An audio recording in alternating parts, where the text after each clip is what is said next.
سلام رفقا، آموزش پرچرخ مانیتور اومدم بدم. بریم سراغ آموزش. اول اصلا وارد ستینگ میشین. این آموزش برای گوشی شیائومی. وارد موبایل نتورک میشین. سیم کارت مورد نظرتون رو انتخاب کنید. بعد توی بخش گزینه سلکت کریر رو انتخاب میکنید.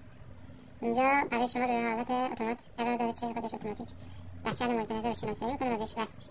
ولی این گزینه سرعتش پایین میاره، نزدیک‌ترین بچه وصل میشه. فرق نمیکنه تیجی باشه، 2G باشه، 5G باشه، 4G باشه، فقط وصل میشه بهش، فقط نزدیک باشه. اینجا این حالت اتوماتیک رو چند تا بهتون اختیار میده، اینا رو همشون رد میکنید، اوکی میذارید رد بشه. بعد اینجا یه گزینه میاد سرچ میکنه ببینه بچه‌های دور اطرافتون رو سرچ منتظر میمونید تا بچه‌های مورد نظر رو پیدا کنه و براتون اینجا لیست کنه. بعد ببینید اینجا برای من تمام بچه‌های اطراف رایتر رو برام می‌آورد.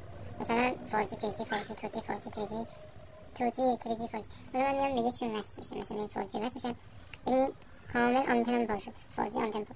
یعنی بیام به این 4G وصل بشم شاید کلا رفته میکنم متصل نشه. بعد از اون میاد اینجا یه چیز گزینه رو انتخاب کنم و بهشون وصل میشه. این برای چه مواقعی مورد استفاده است؟ برای مواقعی که یکی از مثلا روستاهای شهرتون یا یک مکان که آنتن به خیلی ضعیفه کار بکنه. که داخلش هم میتونید استفاده کنید و اگه منطقتون رو عوض کنید باید بیاین اینجا دوباره یک رو دستی انتخاب کنید. روی حالت اتومات باشه خودش عوض میکنه. ولی اگه از حالت اتومات در بیارید باید بیاین اینجا چی دستی تعریف کنید.